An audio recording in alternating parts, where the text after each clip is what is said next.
Desde 2019, a Toyota vem acelerando o futuro, produzindo no Brasil o primeiro híbrido flex do mundo. De lá pra cá, as coisas mudaram. Muitos entraram na tendência que a gente criou. Mas sabe o que não mudou? A confiança do brasileiro na Toyota, que não veio da noite pro dia. Toyota, no futuro há muito tempo. Paz no trânsito começa por você. Do you know what lies within nothing? No. Do you know where it ends?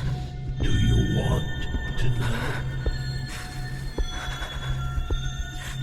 Yes. Counterbalance, a high fantasy audio drama. Season 2, coming 15th of October 2023. Learn more on trilunas.com. What if I told you there was a man from El Salvador who saved 40,000 Jewish people from the Nazis regime, but barely spoke a word about it? Or that mermaids are actually truly feared and supposedly murdering people in Zimbabwe? These are the kinds of stories you would find out on my show. My name's Ray Walker, and this is the Culture Cult Travel Show, where I, along with some guests, cut some jokes, tell our favorite travel stories, but also have the goal to feature stories from every country and every culture in the world. All 197 of them. I mean, there's just so many untold stories out there that are buried and forgotten, and so many countries and cultures that are just underrepresented and unknown. Maybe even you would want to come onto the show and talk about your country. So even if you don't have the time or money to travel the world, you can still listen to my show, the Culture Cult Travel Show, and have a good laugh and learn about the world right where you are.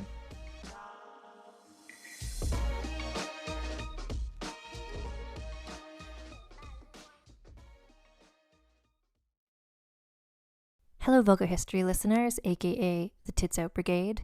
Before we get to the episode, I want to take a moment to address the United States Supreme Court decision to overturn Roe v. Wade on June 24th, 2022, which stripped away the right to have a safe and legal abortion.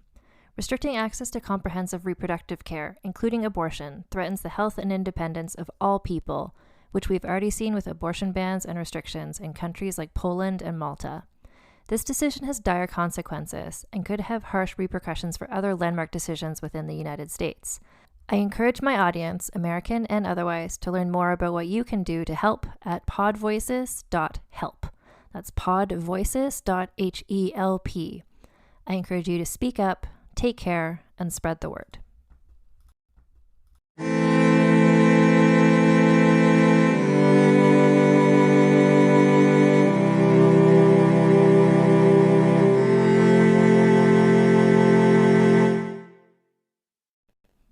Hello and welcome to Vulgar History, a feminist women's history comedy podcast. My name is Anne Foster. A lot of shitty things happening in the world, but that's not what we're here to talk about. We're here to talk about shitty things happening in 17th century Sweden. And this is part 2 of our episode on Kristina of Sweden. So I'm gonna assume most of the people listening to this have listened to part 1, but if you just jumped in right with part 2, I'm gonna remind you or explain who everybody is. Or even if you listened to part 1 a week ago, which might feel for you based on current global world events, or I guess events in the United States, might feel like 10,000 years ago, I'm going to refresh everyone's memory. Just when we get to a different character, I'll remind you who they are, frankly, because I also kind of forget. So we're just going to jump in. Kristina of Sweden. So last time we talked a lot about her growing up, the various her parents' relationship with each other, her mother's various untreated psychological things that were going on with her. Kristina grew up being told by everybody, you're not like other girls, you're special and good, and she really took that to heart, and she's just like, yeah, I'm the king, and I'm a girl king. Other girls suck, but I don't. We talked last time about her relationship with Ebba Sparre, who before I started researching her, Kristina of Sweden is kind of known as maybe a queer figure from history, just from, and I didn't do deep archival research, learning Swedish, reading everybody's letters, but what I gleaned from what I read in a biography of her written by Veronica Buckley, which did draw from those sources. I don't know. Her and Ebba had, even if this was a sapphic relationship, it was really fucked up also. So it's not just like, yay, we stan a Renaissance era Swedish lesbian person. Like, we do not. Actually, I want to talk about that just briefly, because other episodes I've done that are multi-part, I've recorded all the parts pretty close together, but this time I released Kristina episode 1, and I've heard from members of the Tits Out Brigade and what your thoughts were about Kristina. So I have that in my mind going into this. And what this podcast does, as you all know, because this is what I do in every episode, I'm not just here to be like, yeah, girl boss, let's like, woo, like all these women, they're all great and they're heroes. It's like a lot of them did things that were cool and that we stan.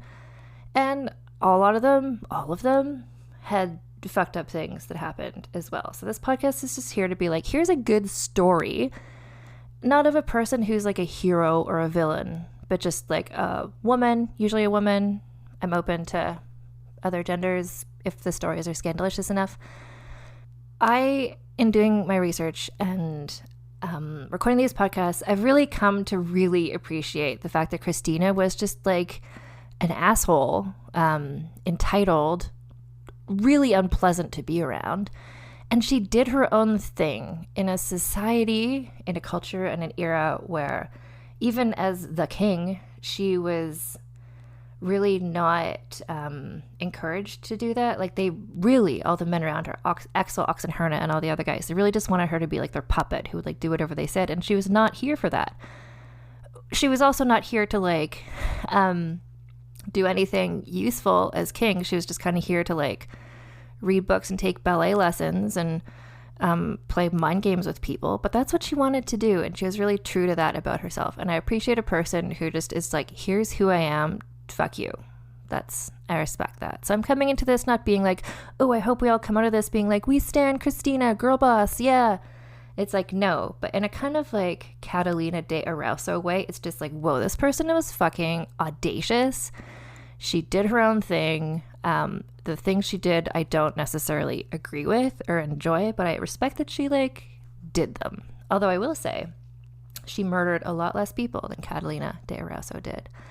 So we left Kristina midway through. She was like officially king, but she hadn't had a coronation yet because Sweden was involved in what will eventually become the 30 Years' War. It's at this point, I forget, like the 24-year war or something.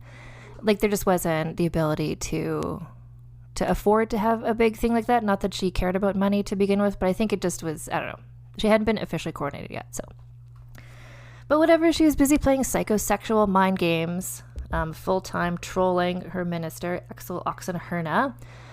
That's what she was doing. But Sweden, the country, was in the midst of war, what would become the 30 Years' War. And there were some things that she could have been doing as king, and she just, like, wouldn't. We're going to talk in a bit also. It's not just, like some contemporary political figures where she's just... There was a toll to her standing up for herself as much as she did. She's not just, like, getting away with all this stuff. Like, we're going to talk about her medical stuff, but, like, the fact that she was constantly at war with Axel Oxenstierna really took it out of her as well. So anyway, she's busy, she's tired, she's sick. And statecraft in Sweden was just getting really messy. Not just because of her, but she wasn't making it be not messy. So, for instance, there was a significant lack of money for, like, the country. Like, the country was not doing well economically. And this wasn't her fault, because she had been a little girl. Like, she wasn't actually ruling anything technically until she was 18. Before that, her dad, Gustav, had been the king, and she had inherited, like, when she became queen at age 6, a country that was in debt, because her father had built schools, hospitals, universities, post offices, new streets, and he had been spending money to boost local industries. Like, he really wanted to make Sweden more on par with some of the more wealthy countries, like, I don't know, France or Spain. After her dad had died, Axel Oxenstierna continued on with all these projects, and to pay for it, they had sold some, like, I don't know, things that the royal family owned, with, like, land, I think, but with the assumption that they could buy it all back when they had enough money to do so, but I don't think they'd been able to do so. And so this delicate balance had kind of worked over the 30 years that were Gustav's reign and then Kristina's regency. But because of all of this, and because I don't know if they tried to explain this to Kristina or if she just like didn't give a shit, but she never truly learned how budgeting was supposed to work. So as per her biographer Veronica Buckley, Kristina came to view the crown's assets like the loaves and fishes on the Mount of Olives, miraculously renewable. Moreover, she could not distinguish or would not distinguish between the crown's property and what belonged to her personally. So she gave money as gifts for her favorites or to libraries, or for paintings or for armies or orchestras, often randomly and more lavishly than was expected. She had little understanding of finance and made no attempt to learn. And this is where, again, she's a queen, 17th century Sweden, but, you know, I think I put up a poll in the Instagram stories about, like, what's her most relatable trait? And by far, being terrible with money was what most people voted for. So I think we all can see ourselves a bit in this, like, 20-year-old person who doesn't understand finance. But because she was doing all this stuff, the country, and because everything had been so like on the edge to begin with, and then she was spending so lavishly, so like the country of Sweden ran out of money. So the quickest way to raise money, Kristina figured, was to sell titles to nobles, and so she began to sell them by the dozen. So when all the old like existing titles had all been sold, she created new ones. And so within a few years, she had increased sevenfold the number of Sweden's earls, increased the number of barons from 9 to 41, and tripled the number of noble families. Most of these new aristocrats weren't Swedish, but were often artists and merchant and mercenary soldiers from England, Scotland, Germany, the Netherlands, and her personal fave, France. And she just felt like, okay, here's a quote from Chris. She said, "Magnificence and liberality are the virtues of the great. They delight everyone." So she's like, I'm spending money and that makes everyone happy. So like, here we go. Because they were selling these titles, and I guess the titles would come with land maybe, the clerks at the land office could not keep up with a sudden flow of paperwork. Mistakes were made, like the same land being sold twice. Or one guy, I don't know his name, but this is a great grift, made a profit selling land that did not even exist. So even with all of that, there still wasn't enough money, so Kristina decided to raise taxes. But that also didn't help because nobles didn't pay taxes, and she was making everybody a noble, so there wasn't that many people to pay taxes. Ultimately, the problem was that Sweden at this point, in this era, no tea, no shade to Sweden currently, Sweden did not at that time produce very much because it was isolated, sparsely populated, and half frozen. They just like didn't have stuff to export. Her father and Axel Oxenstierna and she herself all attempted to get more people involved in mining and the slave trade, but it didn't make much of a difference. So I just want to pause and talk about this because I came across this in my research, and then I was just like, what was Sweden's deal with the slave trade? So this is from a blog post on a site called historyofyesterday.com. So in 1638, the new Sweden colony was established along the lower reaches of the Delaware River in what is today the U.S. The Christina River in northern Delaware was named after her. I don't know if anyone out there is listening from northern Delaware, but if you are, and you're near that river, like take a picture of it for me. I'd love to see it. So the Swedish colonial effort in North America was not long-lived. Nevertheless, it negatively impacted the Native American populations that live in the area, like all colonialism did. The Swedish Africa Company was also established during the reign of Kristina. The company was complicit in the transatlantic slave trade, causing unimaginable suffering to the African people who were kidnapped and forced into slavery. This was a dark chapter in Swedish history. So, Sweden, not exempt from what all the other countries we've talked about in terms of slavery were up to, Portugal and the Netherlands and all the places. Like, Sweden was also doing it, but just kind of was never as major as other people's stuff. So Kristina was involved in that as well. Things were doing pretty shitty for Sweden in general. I feel like even if someone else was the king at this time, like KG, their cousin from Poland, whoever, like I think it was just like kind of a bad time in general, but she was an easy person to be the scapegoat for criticism because she was a young woman and people didn't like women. But also it's like, and she was actively like doing a bad job. So a lot of people criticized her. Pamphlets were produced criticizing her. You know, I love a good pamphlet moment.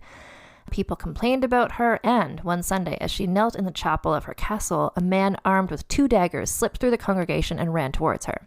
Two guards standing ahead of her with spears and battle axes were unable to stop the assassin, who snapped one of their spears and knocked them to the ground. Their captain, standing next to Kristina in pious reverie, hadn't noticed this was even happening until she shoved him to be like, hello. And then he captured the would-be assassin, who was found to be insane and carried off to a madhouse. So I'm going to say Kristina not doing a great job being king, but like this guy, like her guards, not doing a great job being guards. Just like there wasn't a lot of skilled people doing stuff in her direct orbit.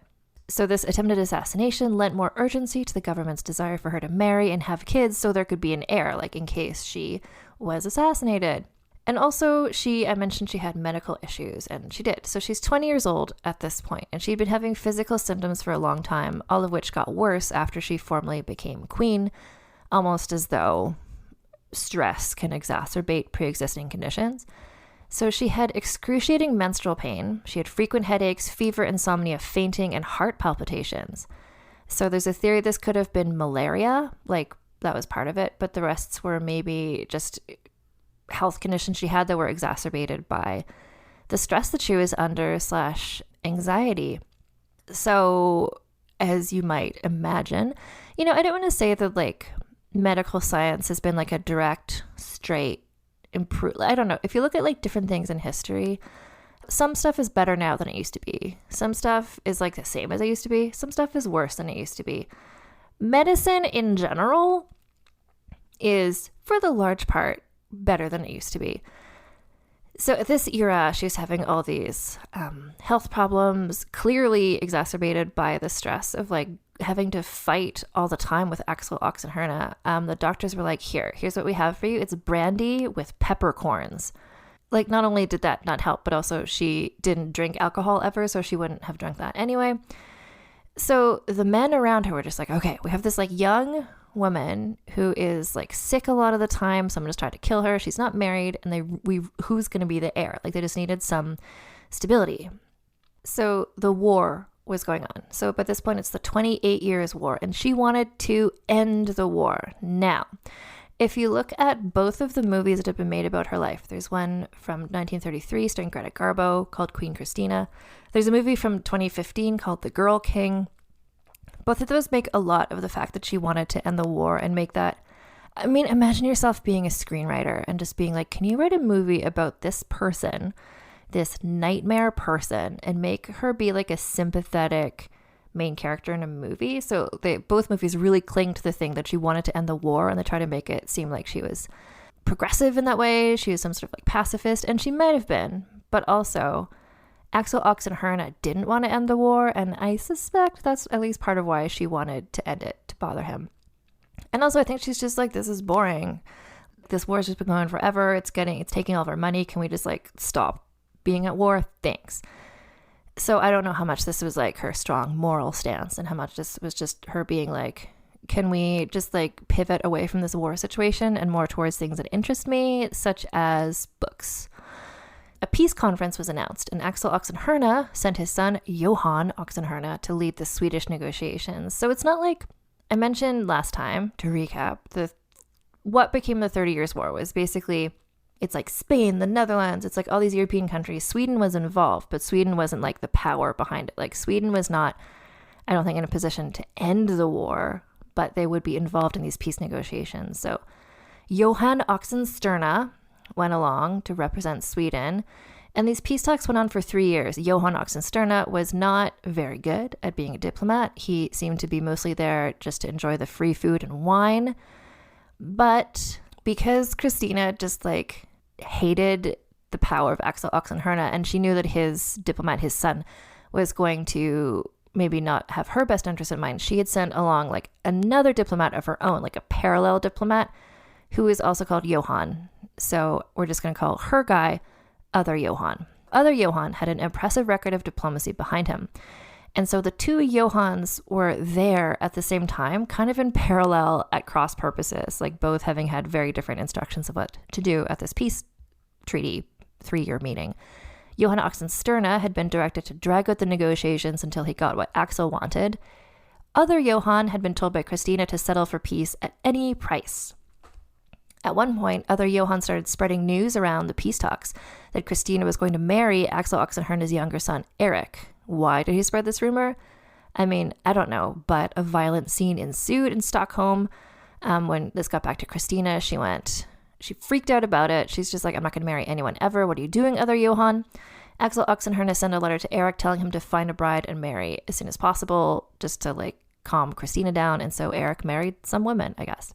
Meanwhile, Kristina, I mentioned books. This is like her thing. She's like all about book collecting. So she invited a guy called Hugo Grotius to become her librarian, but he died along the way. And then I guess she hired someone else. Yeah, and then she appointed a Johann. There's going to be so many Johanns. This is a third Johann. Johann Feinsheim was appointed as her next librarian. She also founded a newspaper. So in English, it means the regular Mail Times, and in Swedish, it's the Ordinary Post Tidständer, the oldest currently published newspaper in the world, although I think it's just an electronic newspaper at this point. So in terms of significance, she did found a newspaper that is still going in one way or another. So midway through this 3 years long peace talk, the Battle of Prague happened. So Kristina instructed her armies to loot the castle there, Prague Castle. So they took many of the treasures there, like artwork, etc. And thus did Kristina acquire her very impressive library. So she had what they got from the Prague Castle: 760 paintings, 170 marble and 100 bronze statues, 33,000 coins and medallions, 600 pieces of crystal, 300 scientific instruments, along with manuscripts and books. She was so happy to have all of these things, and she realized that plundering was a quick and inexpensive way to build up a nice collection for herself/Sweden. So she wanted this collection for herself because she just liked having library, museum type objects, but also she wanted Sweden to be like a cultural center the same way that, for instance, France was.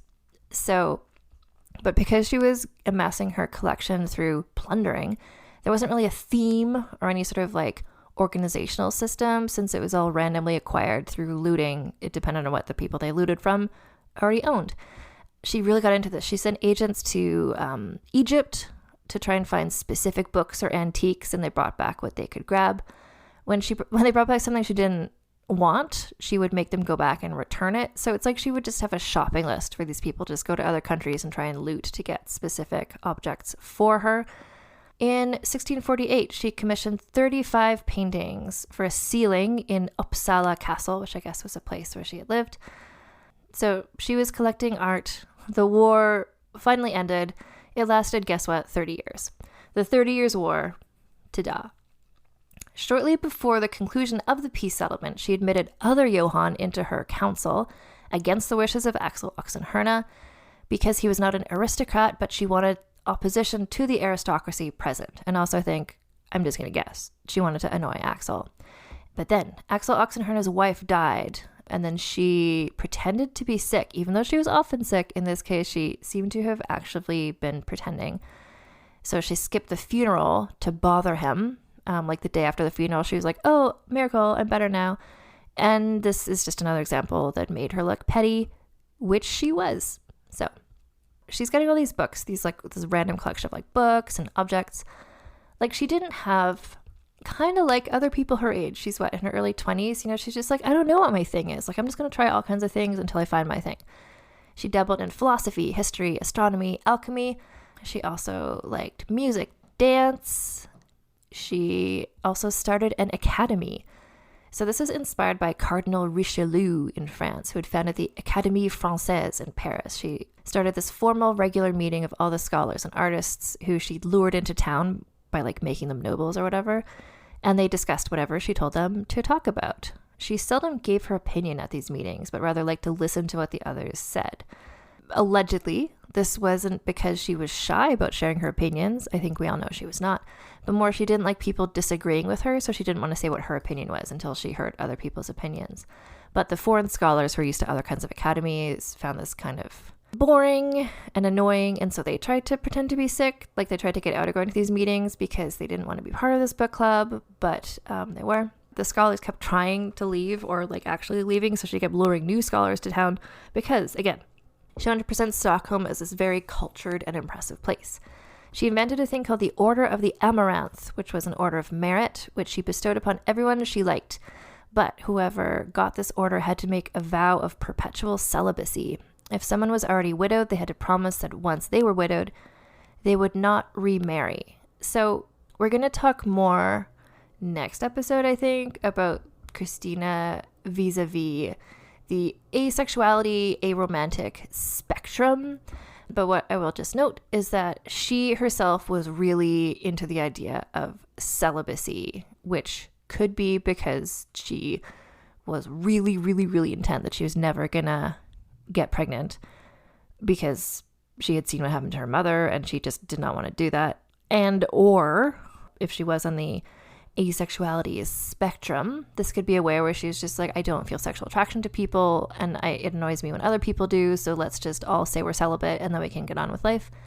But that also doesn't, she seems to have had at least romantic feelings about some people. So asexuality, potentially. I would say she's probably not a romantic. Anyway, she was just like really into celibacy, and this is just like a little foreshadowing about her upcoming real big interest in the Catholic religion. Because Lutheran religion was like, women need to have all the babies. Women need to have babies. That is the point of being women. And she's just like, not the point of being me. Whereas in the Catholic religion, like there's the option to be a nun, for instance. In the last episode, I played an ad for the Saint podcast, Eric Huang's podcast. It's really, really interesting. He talks about the stories of saints. And so many of the female Catholic saints were virgins. And so, like, virginity or just celibacy was really, really, it was a route for women in Catholic places to have some sort of independence, I guess. And Kristina saw that as sort of a pathway for herself as well. Anyway, she once said, to attack me is to attack the sun. Like, she was a confident person. Or was she? Like, she certainly made herself seem confident, but I think the more that she like talked herself up to like tell everybody that she was brilliant, powerful, authoritative, and tall. Like, no, she was not tall, but she wanted people to think of her that way, you know, like she stan Alexander the Great. But when she was 13 at her birthday party, she wore like full armor to dress like Alexander the Great. Like, she just wanted to be this great person. And so she just kind of decided she was this great person, even though she wasn't actually doing great things. She liked telling people what to do. She liked playing power games over people. And then she discarded people when she got bored, but before they could dismiss her, which is like a pretty apparent psychological defense mechanism. And then comes a chapter that I call the Descartes scenario. So buckle up. So there's a book called Kristina of Sweden, a psychological biography by Margaret Goldsmith. And she wrote, by 1650, Kristina's desire to collect men of learning around her, as well as books and rare manuscripts, became almost a mania. So she was just like amassing people and also objects and books. So to catalog her new collection, she asked Isaac Vossius to come to Sweden. And she also asked her men to purchase more books on the market. A big thing that she was always looking for was a copy of an alleged book called Treatise of the Three Impostors, a work bestowing doubt on all organized religion, which is a book that I think might not actually exist, but rumor had it did, so she sent her like people to try and find this book all the time. In 1651, the Kabbalist Manasseh ben Israel offered to become her agent or librarian for Hebrew books and manuscripts, and apparently she accepted. They discussed his messianic ideas as he had recently spelled them out in his latest book, Hope of Israel. So she's just like really interested in religious thought and philosophy and discussion. Which brings us to René Descartes, a medium famous philosopher who you might have heard of. So he's from France, her favorite place, but he had left there, I think because of his ideas. So he was a mathematician and a pioneer of new scientific learning. Her scholars admired him, and so she did too. And she decided that she wanted to add him to her collection of scholars. She had connections to his brother-in-law, who she ordered to get Descartes to send her an unpublished copy of his not yet published book, Metaphysical Meditations. And Descartes was like intrigued by the interest of this Swedish king/queen. He had already been impressed by the intelligence and scholarship of another queen, Elizabeth of Bohemia, who, aka the daughter of Anne of Denmark from a previous episode. Elizabeth of Bohemia kind of was the things that Christina thought she was. Descartes was just like, well, you know, lady monarchs can be cool sometimes. But once he started exchanging letters with Christina, he was like, oh, no, I don't, not like that. So they exchanged letters for a while, but sometimes she didn't get back to him for as much as 15 months because she was, like, her interest just waxed and waned, and she was also not a good pen pal. But eventually she invited him to Sweden, and he was like, pass, because he knew it was cold there, and he doesn't like being in the cold weather. And also he is Catholic, and the country was full of Lutherans who, like, don't like Catholics. But she did not take no for an answer. And in fact, she sent a small militia to where he was living in Holland to, quote, collect him. Another word you might use would be kidnap him, to bring him back along with 2,000 of his books. So he was basically kidnapped and brought back to Sweden, which it took like 6 hard weeks of travel by land and sea to get there. And they arrived just as winter was beginning, which is great for a guy who doesn't like cold weather. Christina went to meet him right away, and she was disappointed he didn't look like what she thought a great man should look like, but she still lavished him with gifts. Yeah, she's about to turn 23 and was planning a grand court ballet, and she was involved in all the planning. Because note, Christina, I think I have more details on this later, but she was really into ballet. She like took ballet lessons. She had previously had other ballets performed, and she would like put herself in the lead role of the ballets, even though she was allegedly not good at ballet. But I love her energy about it. She wanted Descartes to help plan the ballet, and he was like, I'm literally Descartes. Like, why would I help you plan your ballet? Descartes managed to escape having to perform in the ballet or compose its music, but he may or may not have written the libretto, like the play, like the story of it. Apparently the libretto was not a masterpiece, and he made several attempts to destroy it, but never succeeded. The ballet was received well, and he was commissioned to write another play telling the story of an Icelandic princess for Christina to star in. Anyway, he also began tutoring her. So the dates here become important. He began tutoring her on December 19th, and with Christina's strict schedule, he was invited to her cold and drafty castle at 5 a.m. 3 times a week to discuss philosophy and religion. It became clear after just the first few meetings that they did not like each other. Also, these meetings were held in an unheated space, and because she was the king, he wasn't allowed to wear a hat around her, so he was just getting really cold, which we know he didn't like. By the end of the month of December, he had fallen ill with influenza. He refused the help of the Swedish doctors, who were probably just like brandy with peppercorns, but also because he was a doctor, and so he prescribed himself a medicine of his own making that was a hot drink of brewed tobacco. Guess what? That doesn't cure influenza. So now it's January 1650, the coldest month of the coldest year of an exceptionally cold century, because we're in like a petite ice age, just for the record. And I know from our official Swedish cultural ambassador, Kim, who has been helping me prepare this, well, just helping with pronunciation and stuff. It was just midsummer in Sweden. And she sent me a picture, like the days, just because of how far north they are in Sweden, like they were celebrating midsummer, and the sun basically dipped slightly, but never actually went down. Like the day, it was like a 24-hour day in summer. So in winter, like in January, it's so cold. And also just imagine it's like probably dark almost all day. Descartes not having a good time. By January 15th, he wrote he'd only seen Christina 4 or 5 times. So he started tutoring her December 19th, and by a month later, like they're supposed to meet every day, and he'd only seen her 4 or 5 times, long enough for him to get this terrible chill. And then he developed pneumonia, and then he died. R.I.P. Descartes. Christina was shocked by his death and made plans for a magnificent funeral, after which he would be laid beside all the kings of Sweden. So that's the Descartes scenario. So there's a lot going on in her life. And like the annoying sort of like feedback static noise in the back of all of it was these men always around her being like, she has to marry so we can have an heir. But she had found a loophole around that, because if she named her own heir, like what Elizabeth I did when she named James her heir, then maybe she wouldn't have to get married. So she announced that she wanted to name as her heir KG, that's right, her cousin, Carl Gustaf. But to do this, she needed the permission of the Riksdag, which is like the ministers, the like parliament. And they were like, oh, sorry, you're saying you're marrying KG? And she was like, no, I just want to name KG, a person 5 years older than me, as my heir.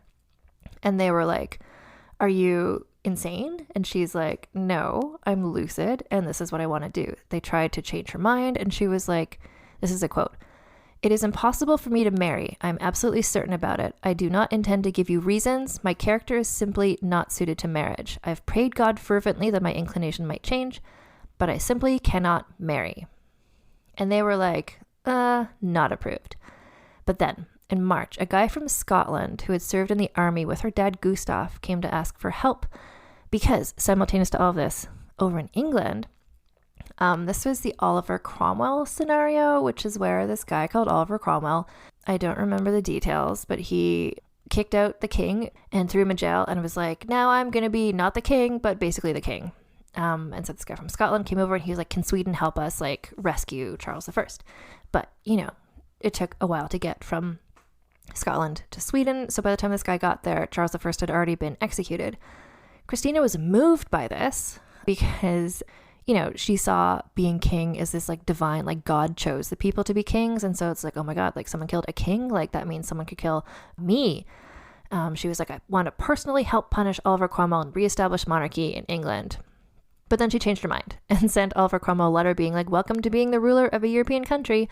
And in fact, she's one of the first monarchs to send him greetings. But this kind of made the Riksdag feel like we really need an heir. Like if kings are being killed, like something could happen to Kristina.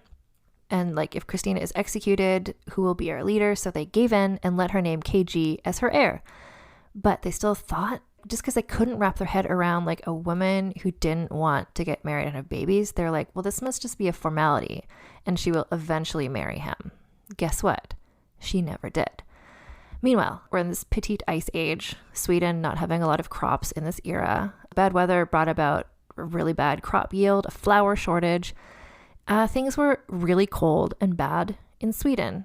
But meanwhile, Kristina, with an energy that I can only compare to like Emperor Nero, who allegedly played the fiddle as Rome burned around him, she kept busy preparing for her coronation. She's just like, well, everything's terrible. Like everybody's doing like, it's kind of Marie Antoinette vibes a little bit. Like things are just like real bad in Sweden. People are like starving and dying. And she's like, let's prepare my coronation. So because she'd been king now for a few years, but the war had prevented her from having an official coronation moment. But now the war was over. This wasn't just going to be like, let's like have a church service where a crown is put on her head, but this is going to be also like a huge event, not just like for people of Sweden to like enjoy, you know, like how in the UK, they just had the big like platinum jubilee for the queen. It's a whole like, let's celebrate like the whole idea of monarchy. But also this is like a big party to announce to the rest of the world what Kristina had been working on. Like Sweden is a cultural hub just as good as France. But then Kristina fell ill, which is worrisome, but she got better again. So again, just like she has a propensity to illness and she's living this very stressful situation. Whether you like her or not, I think we can all agree this is a stressful situation for her to be in. Anyway, party planning was in full swing. Fireworks and a decorative cardboard castle arrived on ships. But while everybody was busily planning this coronation situation, she had been planning something very secret, very sexy of her own. That's right. A secret, sexy Catholic conversion, not unlike Anne of Denmark. So this is actually secretly another reason she insisted on naming KG as her heir, because she planned shortly after her coronation to abdicate and become a Catholic. She'd been secretly confiding in the French ambassador, letting him know how much she hated being king and how much she didn't like being Lutheran. And so this ambassador discreetly began spreading the news to the Catholic countries, but nobody in Sweden knew.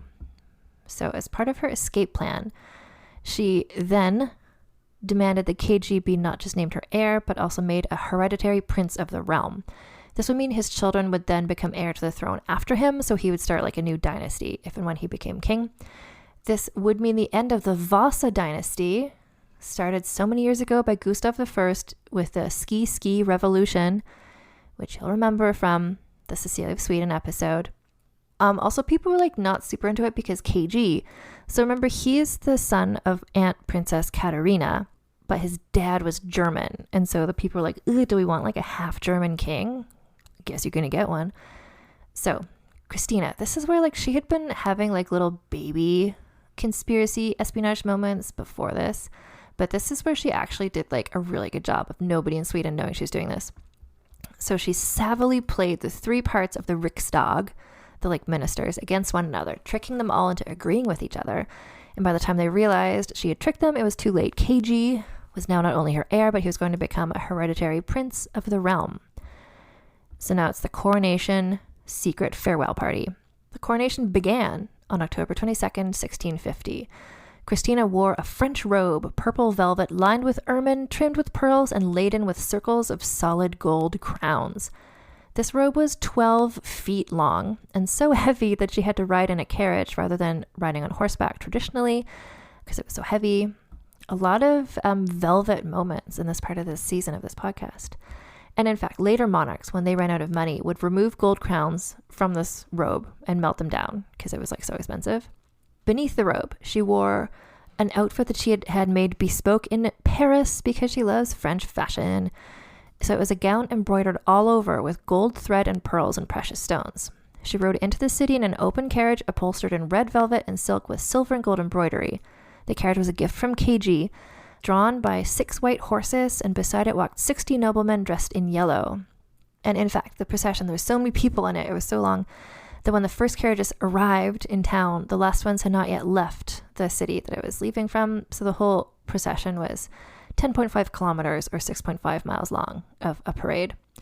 Her own horse rode alongside the carriage wearing a pearl-encrusted side saddle of purple velvet and a bridle, reins, and stirrups of enamel and silver gilt, studded with diamonds. Like the country is like dying of starvation, and she's like, "Oh, hey, do you like my horse's new reins? They have diamonds on them." And guess who was there? Her mother, Maria Eleonora, followed behind this procession, and behind her were 6 camels, a team of reindeer, and 12 extravagantly saddled mules. All I can say is missing from this is the presence of llamas. But camels are just as good. So this was a multi-day coronation extravaganza. The actual crown being put on head happened on October 30th. For this event, she wore a simple white silk dress beneath the 12-foot robe made of solid gold. KG entered the abbey for the coronation behind her in a crimson cap with a tall spiked crown on top of it. Magnus, her former crush, now her like cousin-in-law, because he married her cousin, Maria Euphrosyne. Magnus was in the procession, as was Maria Eleonora, her mom. She was at the back due to her whole like treason/betrayal where she tried to like sell out Sweden to Denmark, and she never apologized for that, but whatever. So Kristina sat on a throne, and after being anointed with holy oils, the archbishop placed the crown on her head, and it was proclaimed, "Queen Kristina has been crowned, and no other person," just so there's no confusion, because the whole thing about like her being crowned and then KG being named her heir and hereditary prince like was confusing a lot of people. They're like, is she marrying him? Is he like co-king with her? But no other person. Kristina, the only king. So then she processed out into a second carriage, and she traveled back to the castle, where she was greeted by an 1,800 gun salute. Now, this detail, you're like, oh wow, that's like a lot of gun salute. But remember, this is like 1650. It took 2 hours to fire this many guns because they were oldie-timey guns. So it just kind of went on and on, I guess. Banquet. Huge festivities went on for weeks. Fountains at the marketplace splashed out wine fountains. A whole roast ox was served, and there was a firework, and then a themed parade called the Illustrious Splendors of Felicity, which is a great name. Meanwhile, Sweden was still broke as fuck. This coronation, in fact, put them more in debt because that costs a lot of money to make the fountains run with wine for 3 weeks. But she didn't care because she got what she wanted. KG was her heir and now a hereditary prince, so she was paving the way for her to make her intentions public. She was going to consciously uncouple from being king of Sweden. The first non-Catholic she told was Magnus, her cousin's husband / her former crush. And then she wrote to her other cousins with the news. KG was horrified. I don't know. At this point, he was so just like manipulated by her for so long. He probably thought that this whole thing was, he probably thought she's going to marry him. He's just like, wait, so no, I'm going to be the king? Like, what's going on? Everyone she told was like, this is a bad idea. And also it puts us, the men in your life, at risk somehow once you think of us, the men. And I have to say, lads, it's not about you. So she tried to convince KG to marry a random German princess because she figured that maybe this would all go over better if he had a wife already. But he was like, no, what is happening? Finally, she informed the Senate of her decision, and they were like, no, sorry, there's no, like, you can't quit being king. Like, you took an oath. Like, this is your job until you die. Like, she hasn't been born yet, but, like, look at Queen Elizabeth II of England. She's, like, 96 years old, and, like, she's not abdicating, so, like, why would you? Anyway, she tried to get KG to help her convince the Senate, but he refused because he did not support this plan, even though it would make him the king, which is interesting. In fact, the senators offered to bring in like support. They're like, you know, it's like if someone's trying to quit a job, they're like, you have too much on your workload? We'll hire you assistants. We can outsource some of your work. They were like, we can bring in support so being king is less work for you. But she was like, listen, I will never marry, and also I'm sick. So like, get over it. This is happening. She summoned them for yet another meeting, which lasted for 5 hours, and eventually they won. She did not. And then the emotional stuff coincided with her health issues, and she collapsed at supper, falling unconscious for an hour with such a weak pulse, people thought she might be dead. This is where, if you're like a writer of historical fiction, write a story where she like became a vampire, you know? I think you could like lean into the like lesbian vampire stuff. It could be an interesting little fan fiction. Maybe it exists. I don't know. Let me know if it does. Anyway, she didn't die, but bear in mind, so her decision to abdicate wasn't just because she wanted to become Catholic. And side note, I think she mostly wanted to become Catholic just because for celibacy reasons. Not that she wanted to become a nun, but just because she liked that Catholics valued celibacy. No. So a major reason, and like as evidenced by her like collapsing and like seeming dead out of like the stress of it all, like this was for self-care reasons. So she'd reigned for almost 20 years, like starting from being a kid. She's like 26 at this point. She's working like 10 hours a day. She suffered from high blood pressure, complained about bad eyesight, pain in her neck. A French doctor named Pierre Bourdelais arrived in Stockholm, and get ready to be surprised. Unlike most doctors of the time, he had no faith in bloodletting. He also wasn't recommending, you know, brandy with peppercorns. Instead, wait for it, he saw what was going on with her, and he ordered she get sufficient sleep, warm baths, and healthy meals. She was only 25, and he was like, I prescribe that you need to take more pleasure in life. He told her, you need to stop studying and working so hard, remove the books from your apartment so you're not like studying books all the time. Although he also did show her the 16 erotic sonnets of Pietro Arentino, which he kept secretly in his luggage. So I guess he's like, you know, like for us, it's like maybe like don't look at your phone after like 7 p.m. He's like, after 7 p.m., maybe don't read these like super intense religious doctrines, but maybe instead read these erotic sonnets. Just like wind down for the night. And I have to say, this is shockingly good advice. Can I just say again, for all of us living through, you know, I don't know how many people listening to this are literally girl kings, but, you know, we're dealing with pandemics. We're dealing with Supreme Court decisions. We're dealing with like war all over the place, just like shitty, horrible stuff happening all the time. You can't even keep up with all of it. So you know what? Like, let's try getting sufficient sleep, warm baths, healthy meals, take more pleasure in life, you know, just like truly like Pierre Bourdelais. I'm not going to say that this yet, but like he's a strong contender for the Lady Jane Seymour Outstanding Supporting Character Award just for like this unfathomably good advice for a person in 1652. Anyway, so everyone thought that these two were lovers because she received him alone in her bedroom and he sometimes stayed the night, and maybe they were. I don't know. But maybe it was more just like, she's like, can you stay in my room while I'm asleep so I don't like accidentally start like reading, you know, like religious books? And he would just like keep an eye out for her or something. Anyway, Pierre Bourdelais, a good guy. In the complete opposite direction, at around the same time, there was a guy named Arnold Johann Messenius. Arnold Johann, or AJ, as we're going to call him, had been imprisoned for 19 years by Christina's dad for seditious writings, which basically meant he like wrote stuff, probably pamphlets that were anti-Gustav, anti-monarchy. And he had a son called Arnold who grew up in jail with him because for some reason his wife got to visit, and then I'm not sure why the child was raised in jail, but anyway, so we've got AJ, and then we've got his son, Arnold Jr. So he'd been in jail for 19 years, and Kristina, to piss off Axel Oxenstierna, decided to free AJ. She not only freed him, but also made him a noble, gave him lots of money, and appointed him with the job historiographer royal. He had not changed his mind, like he still was against the monarchy, but all that Kristina knew to do was to troll Axel Oxenstierna all the time. So one day, KG, her cousin, was off hunting or whatever, and he was sent an anonymous letter encouraging him to usurp Kristina and her ministers, and in order to do this, like, kill her if necessary. KG was like, what the fuck? So he's not going to be in on this conspiracy theory, because if you don't remember, he's still, like, unrequited in love with her.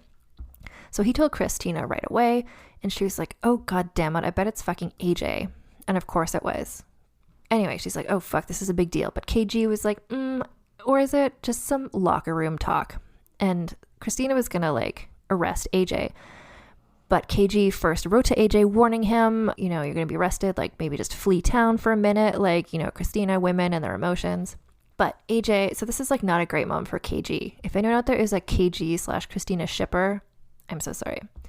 Anyway, AJ did not flee town. And in fact, as they further investigated, it found out that he had some of his allies in this, or some of the greatest men in the land, were on board with this, like, let's usurp and potentially murder Kristina situation. So this was, like, major. Kristina, like, she couldn't comment on this publicly because then, like, the ordinary people would know that all these high up important Swedish people were, like, didn't like her as king.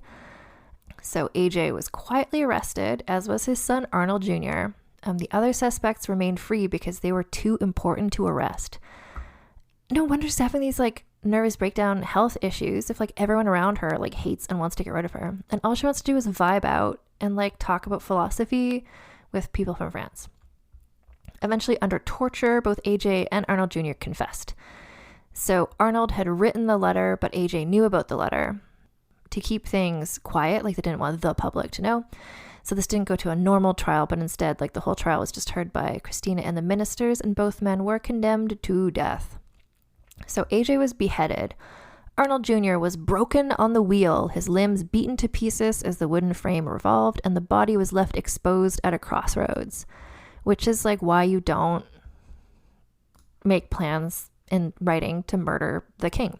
AJ had bequeathed his collection of books to Kristina, which were, like, because this is, like, the 1600s, books are, like, really expensive and rare.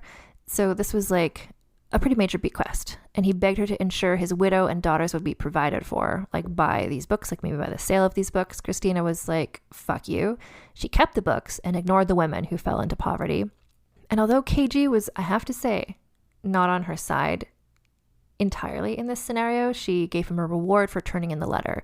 And the reward was a portrait of herself surrounded by diamonds. That's, I feel like, what could be more Kristina than that? We're going to talk about this more next time too, but throughout all of this, one of her major hobbies and pastimes was having portraits painted of herself in various dramatic scenes. Like, she feels contemporary to me in that way. Like, I think she would be on Instagram, just, like, gorgeous posed pictures all the time. Anyway, so the most valuable thing she could think of, a portrait of herself surrounded by diamonds. Like, she would love to get it, so why wouldn't KG? And KG, who, like, still unrequited loved her. It's like, oh, hi, I'm never going to marry you. I've just been, like, playing around with your, like, mind for, like, the last decade. Here's a glamorous portrait of me surrounded by diamonds. Thanks. I don't know. I'm going to say, how could I not stan? You do you. But I'm, like, all in on Kristina at this point. Anyway, this whole, like, potential murder plot brought Kristina and Axel together in that sort of, like, the enemy of my enemy is my friend sort of situation. For the first time in years, the two of them were, like, not arguing. And then, just to sort of wrap up this portion, 3 years later, Kristina rode a horse past the crossroads where the, like, decaying skeleton of Arnold Jr. was, and she ordered the body to be taken down for burial. So, like, okay. Anyway, so all this stuff is happening. Murder plots, people yelling at her to have babies, like, her health issues, Bordelais being like, you know, like, does this spark joy for you, Kristina? And she just truly decided being queen no longer sparked joy, and it was time to yeet the crown.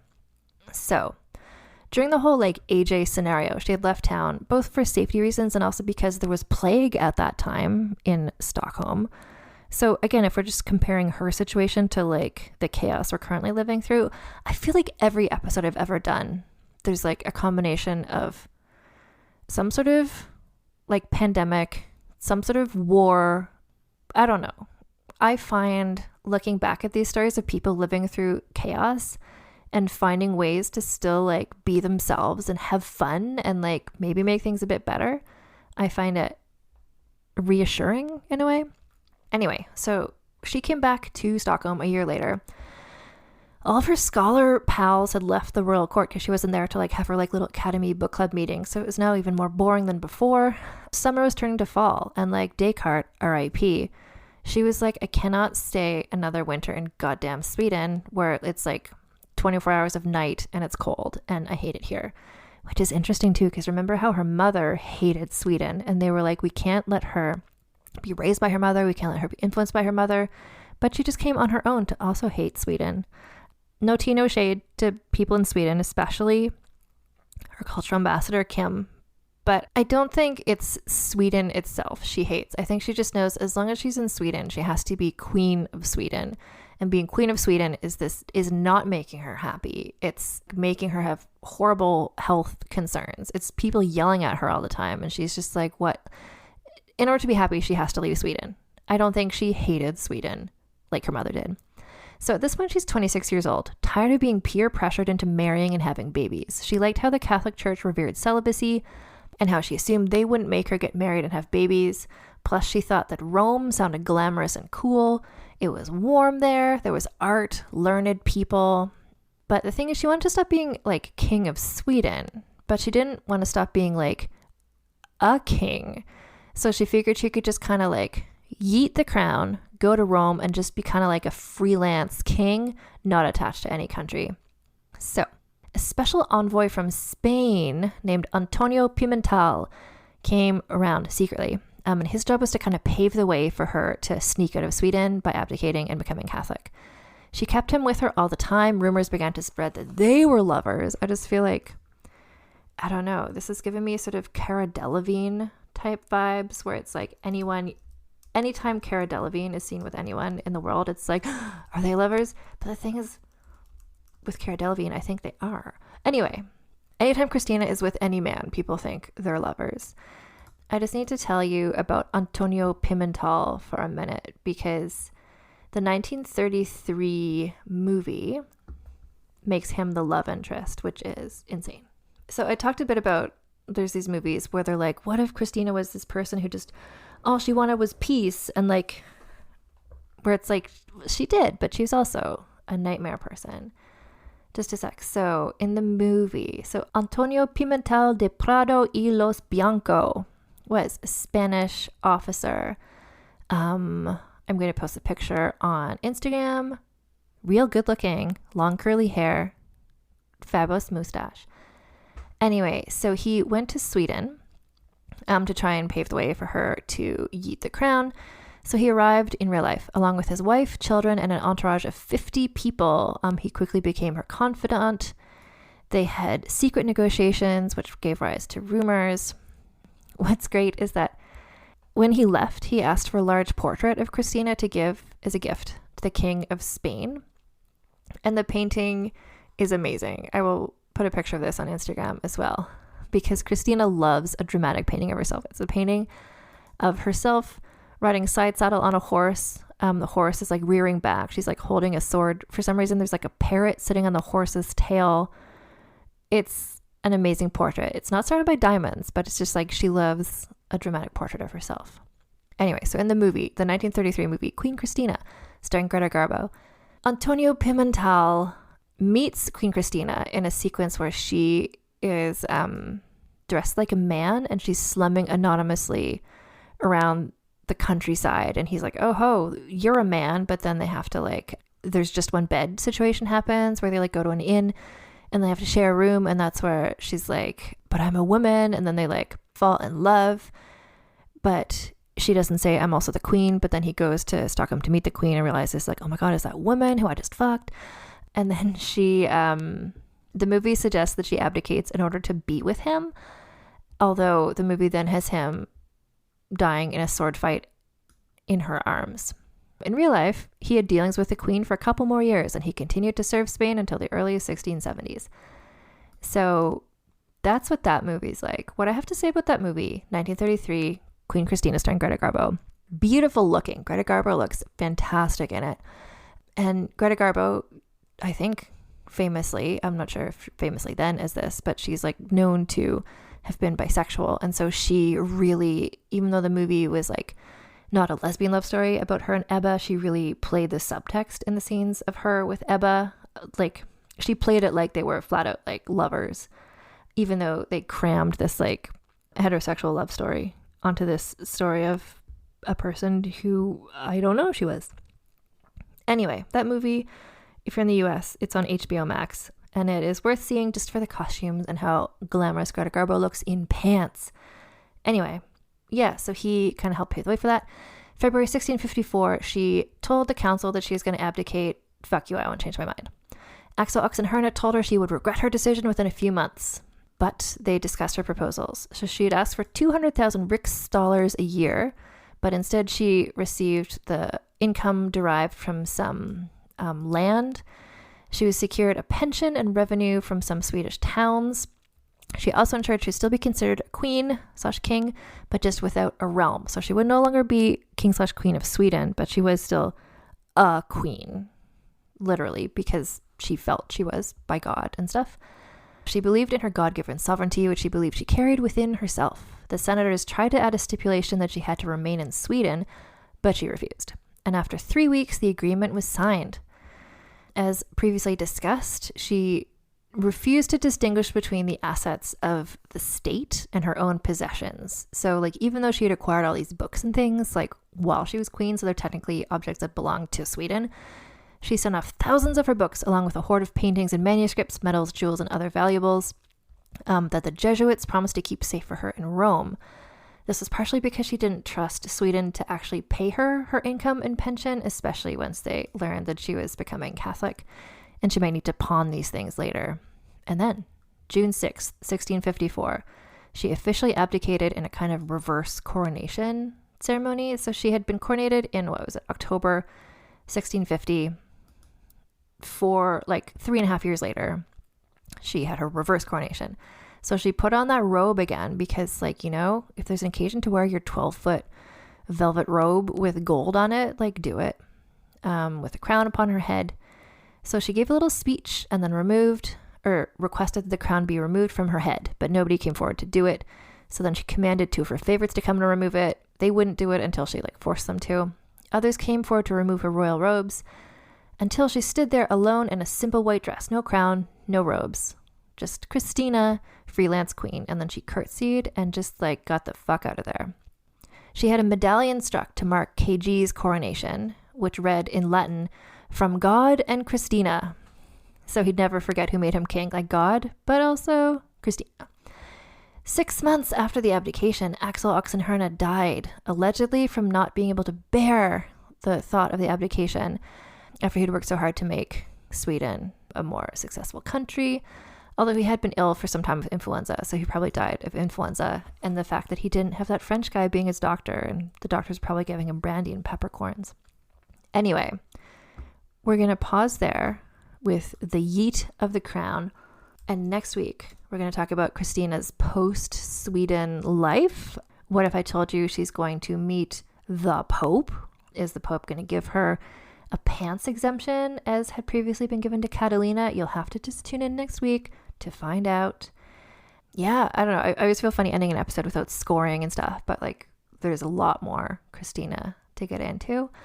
And that's part of why I appreciate this story. You know, there's so many stories of women who just I don't know, got into a situation and it's and then 40 years passed and then they died. But Kristina, it's there's always something new happening. And she didn't abdicate and then go off and be a nun and live peacefully for the next whatever many years. She kept being a shit disturber, a nightmare person, just being herself. And I don't know if it's just the mood I'm in today, but I'm just yes, Kristina, yes. She just wanted to read books, like learn some new stuff, just like fuck around with people's minds. Like being queen was not for her. And I appreciate that she found a way to stop having to do that while still getting kind of a lot of the privileges of being a queen. Anyway, she figured some stuff out. And next week we'll see what she does next. So you can always leave me a message. If you go to Instagram, we're at Vulgar History Pod. My DMs are open there. If you have corrections or suggestions of people to talk about on the show, you can also send me that stuff. At vulgarhistory.com, there's a little form there to suggest people that you think that I might want to discuss on the podcast and stuff like that. If you go, there's a link in the show notes to my page at bookshop.org, which is like if you want to buy the Veronica Buckley biography of Christina, for instance, to get some more details about all this stuff. If you use the link from there, from the show notes, then a little bit of money goes towards Vulgar History, and I appreciate that because that helps me keep doing this show. You can also help support the show and also get some like fabulous ensembles to wear, some mugs, tote bags at vulgarhistory.store. Use code TITSOUT for free US shipping, or TITSOUT10 for 10% off. I'm still trying to figure out, like, I want a Christina based design in the shop, but I'm not sure what it is yet. I mean, a strong contender is just like not like other girl kings or that sort of thing, but I don't know. I know there's something here in Christina, so that's something else. Tell me your ideas for what the Christina merch slogan should be, and I'll announce it in the next episode, I guess. Probably the way timing is working out. You can also support me and the podcast at patreon.com/AnnFosterWriter. So that's where if you pledge at least $1 a month, you get early access to new podcast episodes. And then also, if you pledge at least $2 a month, I have polls. You can help me decide some, future topics for the podcast. If you pledge $5 a month or more, then you get access to all the super secret special Patreon podcasts. There's So This Asshole, where I talk about famous men from history. The one I'm going to be doing this month is about Alexander the Great, Christina's icon, who I didn't know much about before I was researching. But guess what? He had little to nothing to do with what Christina ended up being like or doing, other than being, I guess, a young person who became a king. And then also on Patreon for the super secret special podcasts, you can also get Vulgar Peace Theater, where I'm joined by Lana Wood Johnson and Alison Epstein. We talk about costume dramas, and in a week or two, we're going to be talking about the 2015 movie, The Girl King. So not the Greta Garbo 1933 Christina one, but the 2015 one, which really makes it seem kind of like she might have abdicated out of love for Ebba Spare, which is also a bold claim. I'm on Instagram more than I'm on Twitter, but I am on Twitter and I do check it at Vulgar History. And god damn it, it's a fucking weird time to be alive, but I'm glad that we're all here together enjoying this podcast. And keep your pants on and your tits out. Talk to you next time.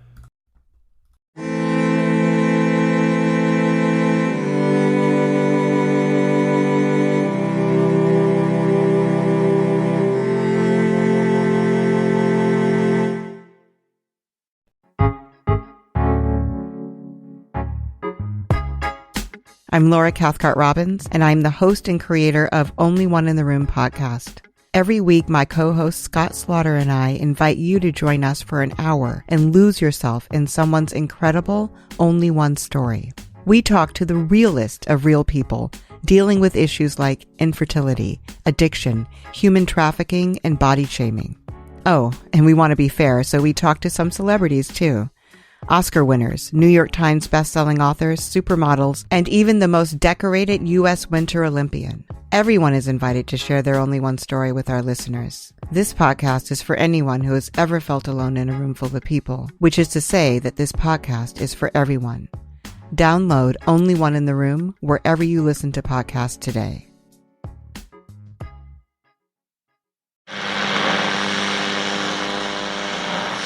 With your long-forgotten name, we call upon you. We call upon you. In the words of the unspeakable language, we call upon you. We call upon you. By the spilt blood of the wicked, who walk upon this world sprouting the words of false idols, we call upon you. We call upon you. On the land of the dead harvest, that which brings the earth itself into your service, Yamal, we call upon you. We call upon you. We call upon you. We call upon you. Yamal calls upon you. The Sprouting, a Call of Cthulhu actual play podcast by Blighthouse Studio. Find us on your podcatcher of choice.